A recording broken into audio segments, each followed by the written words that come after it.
જે આ મહાત્રિશૂળ છે, જે દશેરાના દિવસે દરેક ભક્તો જે હોય પોતપોતાના જે પણ કાર્ય હોય, કાર્યક્ષેત્રની અંદર જે શસ્ત્ર હોય છે એ શસ્ત્રોની પૂજા કરે છે. દશેરાના પાવન દિવસે શસ્ત્ર પૂજાનો વિશેષ મહત્વ બતાવવામાં આવેલો છે. તો એ જીવનની અંદર બધા જ કાર્યનો પ્રારંભ કરે છે શસ્ત્ર પૂજા કરીને ભક્તો.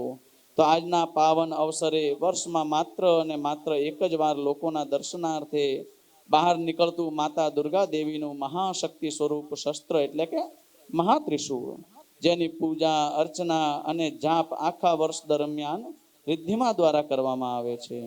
મહાત્રિશૂળના દર્શનનો લાભ આજે આપણે સૌ સાથે મળીને લેવા જઈ રહ્યા છીએ. આ મહાત્રિશૂળનો ચડાવો જે પણ ભક્તો દ્વારા લેવામાં આવે છે એમના પરિવારની મંગલમય રક્ષા માટે પૂજા અર્ચના અને વિવિધ પ્રકારના મંત્રો જાપ આખા વર્ષ દરમિયાન રિદ્ધિમા દ્વારા કરવામાં આવે છે. માતાની શક્તિ અને ઉર્જા ત્રિશૂળમાં સમાયેલી હોય છે. એવી જ રીતે મા ભગવતી શ્રી રાજરાજેશ્વરી અંબા દેવીની ઉર્જાથી સિદ્ધ અને ચમત્કારિક દિવ્ય ત્રિશૂળની સ્થાપના આ પાવન દશેરા મહોત્સવમાં જેવી રીતે સોનામાં સુગંધ ભળી જાય છે, એવી જ રીતે આજના મંગલમય પ્રસંગની અંદર આ ત્રિશૂળની જે સ્થાપના છે એ ભળી રહી છે. તેમની સ્થાપના વખતે આપણે સૌ ભક્તો આપણા કુળદેવી મા ભગવતીને યાદ કરવાના, મા ભગવતી જગદંબાને મનમાં યાદ કરવાના અને આંખો બંધ કરીને મા ભગવતીના દર્શન કરવાના. અને સ્થાપના થાય એ વખતે દર્શન કરતા કરતા ઓમ શક્તિ દેવી નમઃ, ઓમ શક્તિ દેવી નમઃ આ મંત્રના સતત જાપ કરતા કરતા આપણે સ્થાપનામાં બેઠા બેઠા સહભાગી થઈશું. મંત્રનો જાપ આપણે સૌ કરતા કરતા સહભાગી થઈશું. આ જે મહાત્રિશૂળ છે, આ મહાત્રિશૂળની સ્થાપનાનો લાભ લેનાર જે ભાગ્યશાળી પરિવાર છે, જે ભક્તજન છે, એ છે શ્રીમાન શ્રી હીરકભાઈ વૈદ્ય.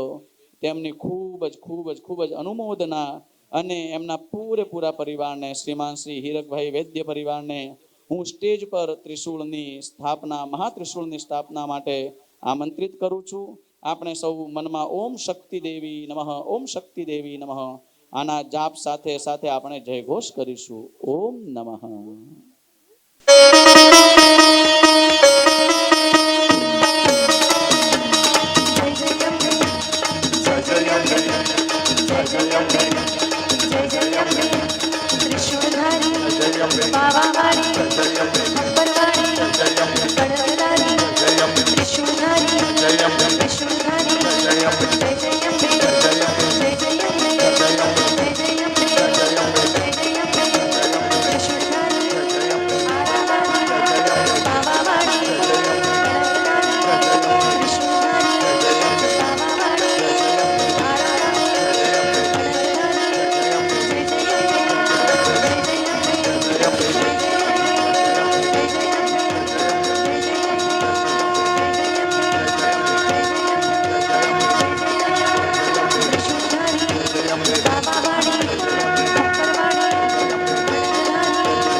આદ્યશક્તિ અંબે માતની જય.